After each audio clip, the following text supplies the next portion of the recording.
Hey guys, what's up? Rakumei here for Ctrl-Alt and today we are here almost 1 month into 2016 to talk a little bit about technology. So what is it that we want to talk about today? Well, I've been seeing all this shit all over the internet about how all these people are making predictions about, oh, such and such technology is going to die in 2016 because reason, and blah blah blah blah blah. Now, hmm, I want to weigh in on this, but I'm not quite as optimistic as some of these people. Rather, I'm not so arrogant as some of these people where I would just say, hey guys, here's 10 pieces of technology that are for sure gonna kick it in 2016. Because I realize that there's a lot of grandpas out there who are kind of averse to change. They're sitting there going, VHS tapes are the thing of the future. Just you wait. And they're still holding on to all their VHS tapes. So, because of that, today I'm bringing you a video entitled 5 Things That Should Die in 2016, but probably won't. Alright, so let's get into it. Number 1, DVDs. Seriously, why are DVDs even still a thing? I don't even get it. DVDs have been around for a long time now, and with the advent of Blu-ray, and now we've got the newer Ultra HD Blu-ray, why are DVDs still even around? Like, I checked around on the internet, I didn't even know how many DVDs were still actually being made. It's quite incredible when you look at it. Most movies are still being made into DVD and Blu-ray. It's quite incredible. I don't even know anyone who buys DVDs anymore. Perhaps Redbox is still a thing? Do people even still get DVDs off of Netflix anymore? I'm not even sure. But with online streaming and HD Blu-ray and the Ultra HD Blu-ray 4K, why would people still buy DVDs? I mean, if you want DVD quality, you can just stream it online for next to nothing or pretty much the same price. And you can actually even stream a higher quality HD version for probably the same price as you would pay to buy a DVD. Now, I get the whole, hey, Rakumei, I want this physical thing that I can hold in my hand. You know, these are the same people that worship vinyl and CDs and all this shit. And I get that, but why don't you just buy a Blu-ray then? Blu-ray is much better. And it's been around long enough where I'm pretty sure we can say with almost utter certainty that it's going to stay. So, I wish DVDs would just go away. They really should.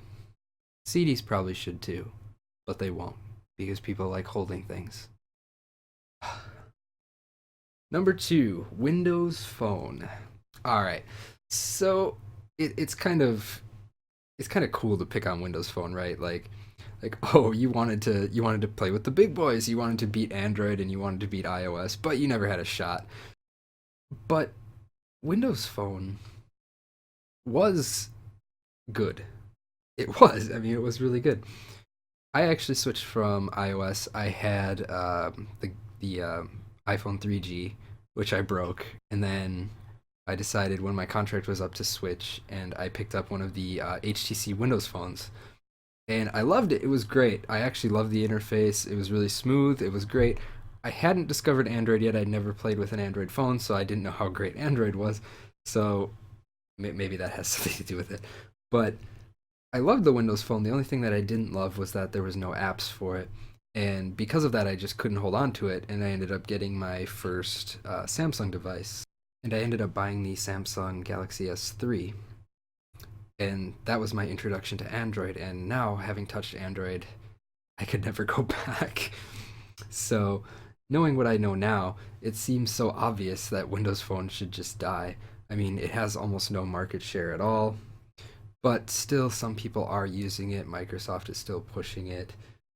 But at this point, it just seems like Nokia is probably kicking themselves in the head, being like, oh my god, I wish that we would have just went back to making indestructible phones. Because let's face it, if Nokia would have just released another indestructible nuclear proof phone, a lot of people probably would have bought it. Probably more people than have bought their Windows phones just because of the novelty value and the memes that are on the internet. So yeah, Windows Phone, no. You can go away now. Your time has passed. Number three is BlackBerry. Now, I've never really been a fan of BlackBerry, and I've never really owned a BlackBerry device, honestly. But I know a lot of people that have owned BlackBerry and they really love it, particularly businessmen love it. I know BlackBerry got a pretty huge boost recently when President Obama came around and said that he loved his BlackBerry phone. And BlackBerry's like, "Oh my God, someone actually uses our phone. That matters." But let's face it. I mean, no one uses BlackBerry anymore. I looked up the stats. Global smartphone usage stats. Only 0.8% of smartphone owners in the world are using BlackBerry. So yeah.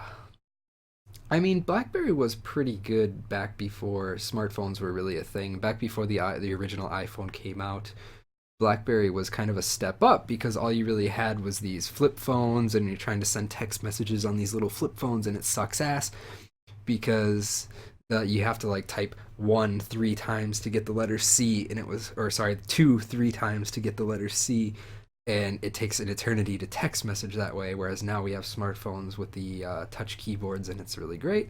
But BlackBerry's actually had like a little physical keyboard on the phone itself, which at the time was awesome because you were actually able to type out a text message a million times faster than you could on one of those old flip phones. But since the smartphones have come out, I mean, even BlackBerry realized it when they started releasing those touch devices. I mean, touch devices are the way of the future, and they haven't been able to kind of capture the market that they wanted to capture. And in fact, by trying to compete with that market, they actually alienated the people that really liked them. The people that really liked them because they had those really physical touch keyboards. And when they got rid of them, they ended up alienating a lot of the people that were actually still using the devices. So it's unfortunate, but it really is time for BlackBerry to die. And I don't think they're going to die, but they should. It's possible that if they kind of go back to their roots a little bit and they release this new device with a physical keyboard that kind of feels like the old BlackBerry brought into the 21st century, I think that they could possibly make a comeback. But if they don't manage to pull it off, yeah, it's really just time for BlackBerry to go, and I'd honestly like to see them go. Number four is not really technology, but technology related. It's passwords. Now, I don't have to tell you guys how many different websites and servers and whatnot have been hacked just this past year. I mean, one of the more publicized hacks in history was, of course, the Ashley Madison hack that released a bunch of people's personal information on who they were cheating on their significant others with. So, of course, people were really pissed off about that. But it's not just personal information that gets leaked, like name and email address and shit like that. It's credit card numbers, it's everything. And when you think about how much stuff you have online these days, again, your credit card number, your social security number, your email addresses, your physical addresses, your kids' names, what school they go to, all this bullshit is all contained on the internet. If someone happens to hack one of your passwords, you're gonna have a bad day. Especially if you happen to use the same password for everything, which a lot of people would recommend against. But the fact of the matter is that passwords just aren't strong enough anymore. Not only can people actually crack passwords that aren't strong enough, but there are ways to obtain passwords just by hacking servers themselves and downloading account information, and we've seen it happen before. And at this point, a password is just not a very good form of authentication. So I know what you guys are saying, like, okay, well, what the hell are we going to do about it? Well, what we can do is we can make two-factor authentication more prominent in everything. A lot of websites and services are starting to use two-factor authentication, which has been really good. I've been really glad to see that happening recently. However, a lot of the apps and services that use two-factor authentication, they want you to download their own proprietary service for it, and that can get kind of annoying. What I would like to see is, instead of having to manage different proprietary two-factor authentication services for every app that you want to use it on, it would be nice to be able to just have some kind of unified two-factor authentication app or service that I can use to access all of my shit. And in some ways, it would kind of be nice if we could kind of tie this to like a physical social security number kind of thing, or like a virtual social security number. I know that Congress actually talked about it at one point, and it would be kind of interesting to see something like that happen in the future. Google Authenticator has done a pretty good job of trying to kind of bring a lot of that stuff together. Google Authenticator allows other services to use Google Authenticator as their two-factor form of authentication. Unfortunately, not enough apps and services are using Google Authenticator and are, like I said, instead opting to use their own proprietary service. That it just becomes a mess. Of course, further in the future, one of the things that we could see is, for example, we could get some kind of biometric system, more advanced fingerprint scanning, retina scanning. Some kind of biometric data would be really awesome to see used if we could actually make it work as it works in the movies, for example, right? Number 5 is selfie sticks. Now, I'm a little bit biased with this one, I admit, because I hate pictures. I hate taking pictures of myself. I hate taking pictures of other people. Um, it's recently changed since the birth of my first daughter, but still, I'm not a very big fan of pictures. So, of course, when I say, God, get rid of those motherfucking selfie sticks, you have to take it with a grain of salt. But um, even people in Japan are starting to get pissed off at selfie sticks. I've been living in Japan for almost 3 years now, and selfie sticks have actually been banned at Tokyo Disneyland and Universal Studios Japan because people were using the selfie sticks, and those places are pretty crowded.